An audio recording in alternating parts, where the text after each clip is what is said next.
ہو گیا کہ جب وقوع ہوا تو وہ اس جگہ پر موجود ہی نہیں تھے. یہ بیسیکلی دو کیسز تھے.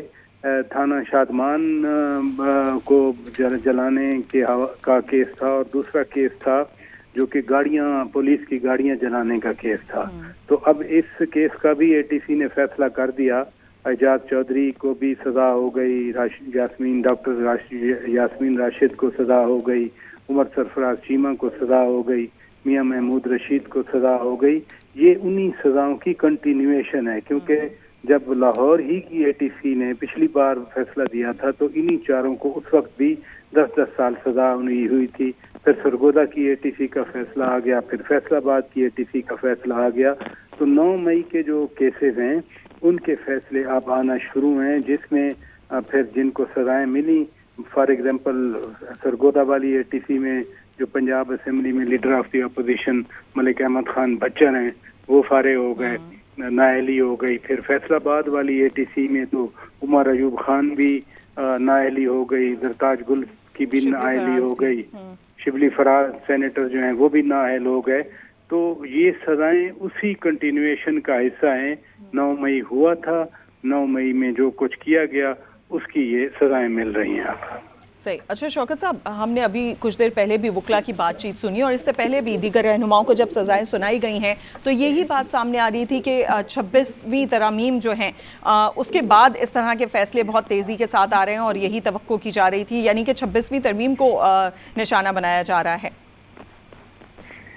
دیکھیں یہ 26ویں ترمیم کا اس سے کیا لینا دینا ہے. مثلا 26ویں ترمیم کے تحت تو آئینی بینچ بنا, 26ویں ترمیم کے تحت تو جو نئے جج آئیں گے اعلیٰ عدالتوں میں وہ ڈیفائن ہوئے, یعنی جوڈیشل کمیشن آف پاکستان ریکنسٹیٹیوٹ ہوا. یہ جو اینٹی ٹیررسٹ کورٹ ہیں یہ تو نیسیسرلی 1999 کا اینٹی ٹیررسٹ ایکٹ ہے جس کو ATA کہتے ہیں. اینٹی ٹیررسٹ ایکٹ کے تحت یہ سزائیں سنائی جا رہی ہیں. یعنی جب یہ کہا جائے کہ 26ویں ترمیم کی وجہ سے ایسا ہو رہا ہے تو خدا نہ خواستہ 26ویں ترمیم نے تو 9 مئی نہیں کروایا نا. بالکل 9 مئی کے دن ہوا کیا تھا. 9 مئی والے دن ایک سسٹمیٹک طریقے سے, ایک آرگنائز مینر سے پاکستان کے بڑے شہروں میں جو پر حملے کیے گئے ایک باقاعدہ پلاننگ کے ساتھ. یعنی وہ پلاننگ اس طرح سے نظر آتی ہے کہ ایک ہی پیٹرن تھا, وہ میاں والی ہو, وہ پشاور ہو, وہ فیصل آباد ہو, وہ ملتان ہو, وہ لاہور ہو, ایک ہی پیٹرن پہ فوجی تنصیبات پر حملے کیے گئے. اب یہ 2 سال ہو گئے, 2 سال سے یہ کیس چل رہا ہے تو اس کا کوئی نہ کوئی تو آنا تھا رزلٹ.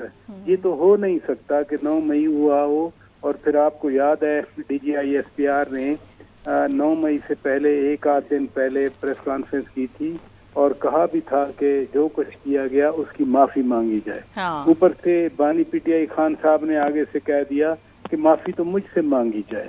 اور ابھی بھی جب یہ اس طرح کی کونوٹیشن آتی ہے تو کہتے ہیں کہ جنہوں نے خود کروایا تھا. لیکن جو کچھ ہوا اس کا پھر جزا سزا کا ایک عمل تو ہوتا ہے, ایک قانونی پہلو ہوتا ہے. معافی مانگ لی جاتی تو شاید جو ہے وہ کچھ. اچھا, اس میں جو بیانیے آپ نے 2 بتائے کہ پہلے یہ خود کرایا گیا اور پھر یہ بات بھی کہی گئی تو ہم تو اس میں تھے ہی نہیں, معافی الٹا ہم سے مانگی جائے, یہ تمام سچویشن ہم دیکھتے رہے ہیں. سیاسی سطح پر اگر ہم جائزہ لیں تو تحریک انصاف کا پہلے ایک بیانیہ پھر دوسرا بیانیہ سامنے آیا لیکن کوئی بھی چل نہیں پایا. چل اس لیے نہیں پایا, یہ ویڈیوز ہیں. مثلا اسی کیس میں, شادمان والے کیس میں یا پولیس گاڑیاں جلانے والے کیس میں عالیہ حمزہ کا نام بھی ہے, صنم جاوید کا نام بھی ہے. اب صنم جاوید کی تو اس دن کی باقاعدہ انڈیپینڈنٹ جو سوشل میڈیا پلیٹ فارمز ہیں اس پہ ویڈیوز آپ نے یقیناً دیکھی ہوں گی, آپ کے ناظرین نے دیکھی ہوں گی. ایگزیکٹلی, تو اس میں تو وہ بالکل واضح کہہ رہی ہیں کہ چلیں جی وہ کور کمانڈر ہاؤس کے سامنے پہنچیں. پھر یہ بھی ایک ویڈیو میں تھا کہ جی آپ بھگتیں جو کچھ آپ نے کیا ہے. اس لیے یہ جو بیانیہ ہے وہ اپنی جگہ پہ برقرار ہے لیکن جو اصل واقعہ ہوا اس کو تو اگنور کوئی نہیں کر سکتا. مثلا یعنی کور کمانڈر کا گھر جلا, میں کہتا ہوں فار ایگزامپل کسی نے بھی جلایا ہو, جلا تو ہے نا اب, اور جو جرم ہوا اس کی سزا تو ملنی ہے. یہ لا انفورسمنٹ تحقیقاتی اداروں نے تحقیق تحقیقات کی کہ کس نے کیا کیا. جو شامل تھے وہ آڈیو کے ذریعے، ویڈیو کے ذریعے، ان کی فزیکل پریزنس کے ذریعے، مثلا انہی کیسز میں کوئی 17 کے قریب جو ہے وہ ملزمان تھے انہی آج والے اس کیس میں، جس میں سے 7 کوئی اشتہاری قرار دے دیے گئے.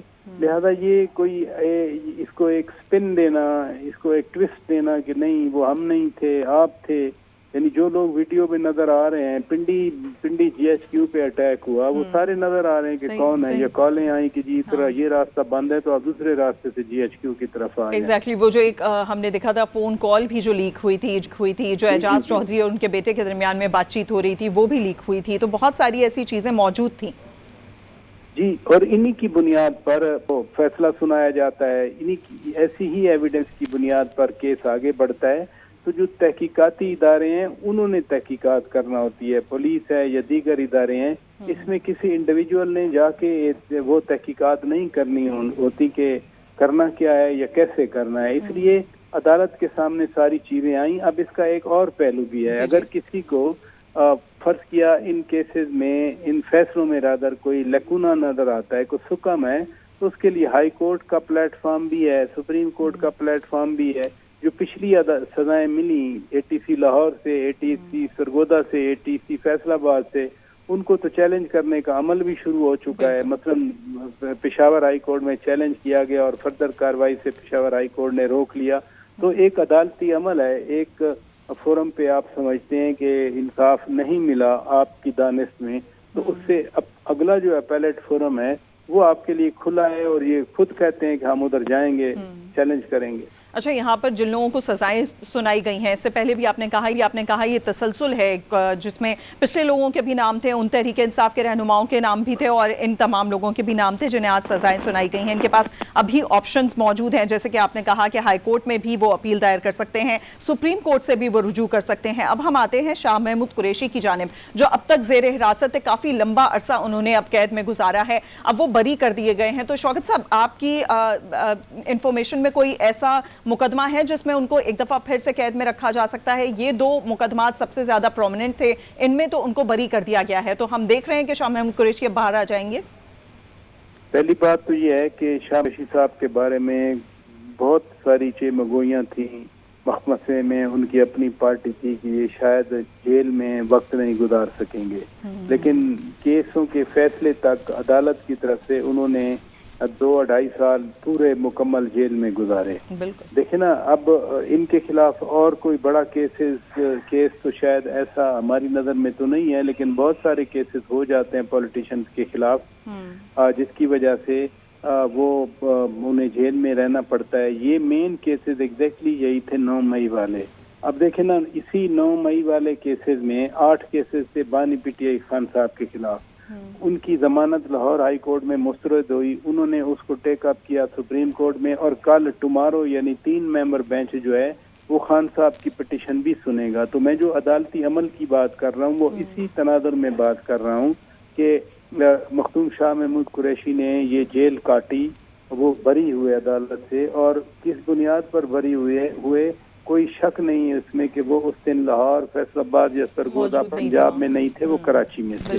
ان کی عزیزہ بیمار تھیں اور اس کی تیمارداری کے لیے وہاں پہنچے ہوئے تھے. یہ ایک مکمل ٹرانسپیرنٹ عدالتی عمل ہے جس سے وہ بری ہوئے. دوسری طرف جو میں نے بتایا کہ لاہور ہائی کورٹ نے بانی پی ٹی آئی خان صاحب کی 8 کیسز میں ضمانتیں مسترد کی، تو انہوں نے سپریم کورٹ میں ٹیک اپ کیا ہے، اور کل جو ہے وہ ٹمارو وہ باقاعدہ کیس لگنا ہے. صحیح. اچھا شوکت صاحب، ایک تاثر دیا جاتا ہے کہ اگر ایک پارٹی حکومت میں ہوتی ہے تو دوسرے کے خلاف اسی طرح کی کاروائیاں کرتی ہے، جھوٹے کیسز بنتے ہیں اور انہیں سزائیں دے کر جیل میں ڈال دیا جاتا ہے. کیا آپ کو لگتا ہے کہ یہ اسی تاثر کا تسلسل تو نہیں؟ دیکھیں نا، پہلے جو کچھ ہوتا، مثلا کسی نے فوج پہ حملے نہیں کیے، یہ جو کچھ ہے یہ تو سیاسی تو نہیں ہے نا، یہ تو سیدھا کور کمانڈر کے گھر کو جلانا، میاں والی بیس پہ حملہ کرنا، وہاں جہازوں کو نقصان پہنچانا، آئی ایس آئی کے دفتر کو ڈیمیج کرنا، یہ تو سیاسی توڑ پھوڑ نہیں ہے، یہ تو کچھ اور ہے. لہذا جو ماضی کا کمپیریزن دیا جاتا ہے وہ بالکل میں تو نہیں سمجھتا کہ وہ کسی طرح سے بھی ماضی سے اس کا مقابلہ کیا جائے واقعات کا. وہ سیاست دان تھے, وہ آپس میں لڑتے تھے, کیس بھی کرواتے تھے نو ڈاؤٹ. مثلا خان صاحب کی حکومت میں ہی فریال تالپور صاحبہ کو چاند رات کو پولی کلینک سے اٹھا کے ان کو جیل میں ڈالا گیا. یہ والی چیزیں تو ہیں نا. خود آصف زرداری 2 سال جیل میں رہے. مسلم لیگ کا کون سا بندہ جیل میں نہیں رہا؟ نواز شریف, شہباز شریف, حمزہ شہباز, اس کے بعد شاہد خاقان عباسی, آپ گننے جتنے ہیں سارے جیلوں میں رہ گئے.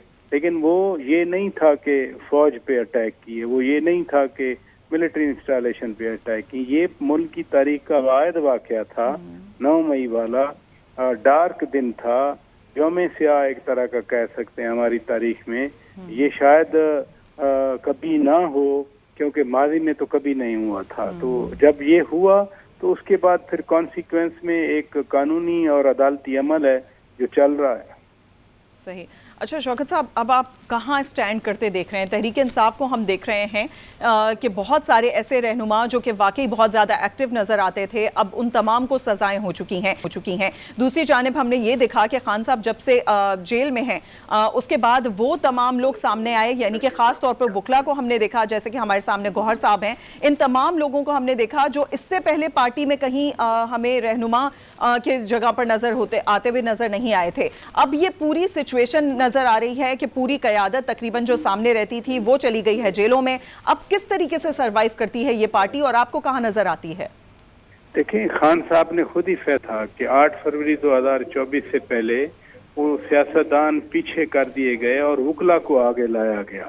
آج پارٹی کے چیئرمین بھی وکیل ہیں, سیکریٹری جنرل بھی وکیل ہیں, بہت سارے اور جو لوگ ہیں وہ بھی وکلا ہیں, ٹکٹ بھی وکلا کو دیے گئے تھے. تو خان صاحب نے خود ہی یہ انیشیٹو لیا کہ کوئی وکیلوں کو آگے کیا, سیاستدانوں کو پیچھے کیا.